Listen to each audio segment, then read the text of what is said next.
Remember back when we brought up the question of whether or not we should be concerned about Cyberpunk 2077 on last-gen consoles?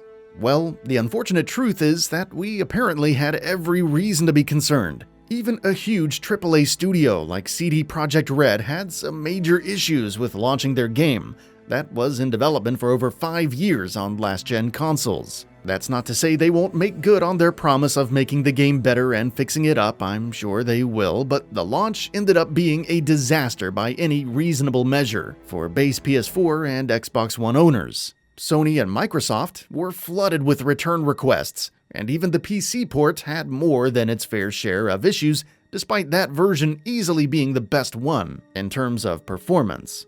Well, here we go again. Again, we see a AAA studio with a long-anticipated game that has an unrealistic amount of hype attached to it, and again we see them trying to launch it on multiple platforms, including last-generation consoles.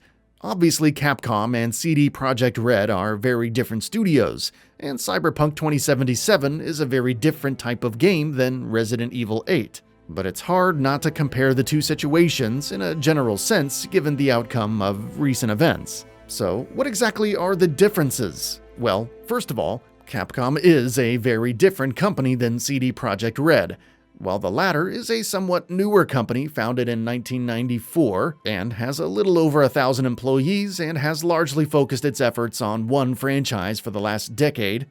The former has twice the amount of employees, has been around for a couple decades longer, and have published a ridiculous amount of top-tier games, including the Resident Evil series, Street Fighter, Monster Hunter, the list goes on. So given that Capcom is a large studio with several decades of pedigree and variety behind it, that could be a reason to just trust them with Resident Evil 8's last-gen versions. It's also worth noting that Resident Evil 8 is not nearly as ambitious as Cyberpunk 2077, at least in terms of scope. You could argue it's even more ambitious than Cyberpunk in other ways though. General detail and fidelity will probably be greater in RE8, with the insane amount of depth that the RE engine provides for those using it. Even Resident Evil 7 still looks outstanding and better than many newer open-world games. So with RE8 looking to match, if not exceed that with this release, that could pose some problems for them with making 5 different versions all at once. It's also worth noting that Resident Evil 8 is likely to be one of the longer titles in the franchise, likely not longer than the 20-ish hour campaign of Resident Evil 6, but still probably longer than 7. The longer the game and the more there is to it, obviously the more opportunity it opens itself up to for things to potentially go wrong, and therein lies perhaps the biggest hill Resident Evil Village has to climb: the fact that the PS4, PS5, Xbox One, Xbox Series X, and PC version are all launching simultaneously. This is unlike how CD Projekt Red handled Cyberpunk, where they decided to separate the PS5 and Series X versions from their game from the last-gen versions by many months. And even then, it didn't work out well. Capcom will be putting the newest chapter of Resident Evil out at the same time on everything. You could argue that the Xbox One X and PS4 Pro versions complicate the matter even further. But we'll have to wait and see what advantages, if any, those versions get, or if they'll just be basic ports of the same base versions. What we already know is more than enough to perhaps take a step back from RE8 and look at the situation in its entirety though. Releasing anything across multiple generations is always a feat in and of itself, but with games being as complicated as they are today, and with the mid-cycle refresh consoles also being in the mix, Capcom certainly has their work cut out for them if they're going to put out 5 different versions of this game at the same time. Cyberpunk isn't the only thing we can compare this project to though. Another could be The Evil Within, also a linear horror game, also with the backing of a major publisher behind it, and also attempting to launch on past and current generation consoles on top of PC. The Evil Within wasn't particularly ambitious in the graphics or gameplay department, but it was a rather good action horror game that took a lot of pride in its atmosphere.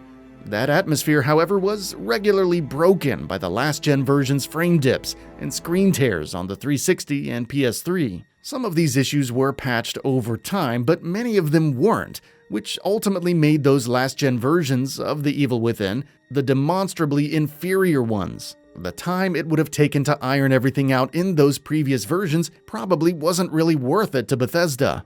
Those last-gen versions had already been sold and made the money they were going to make, so Tango Gameworks was likely incentivized to go ahead and move on to the production of the sequel rather than stick around on development for the original. The sequel was a better game as a result of lessons learned from the original, but it's also likely it turned out better because it was only launched on one generation of consoles. That time that would have normally been spent on making 4 versions was instead spent on making 2 better versions of a game.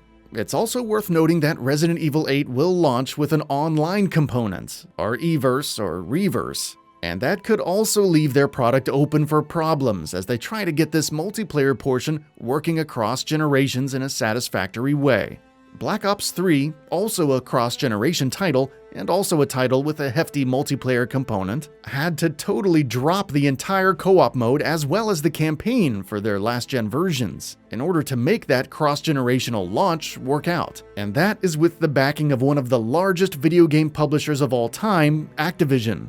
None of these points are necessarily reasons to go out and cancel your pre-orders today or start ignoring Resident Evil 8 as it is. Although, if you haven't pre-ordered it yet, I would perhaps nudge you in the direction of not doing so, just in case, and just waiting for our review. But even that, I would say, isn't particularly set in stone. What we have seen of the game so far does seem to look like a project that has been managed well, and is coming along accordingly. Granted, the footage that we have seen is likely from current-gen consoles, if not a souped-up PC, but that's par for the course with these sorts of things. That doesn't necessarily mean that they're hiding anything from last-gen versions, like CD Projekt Red so clearly was with Cyberpunk.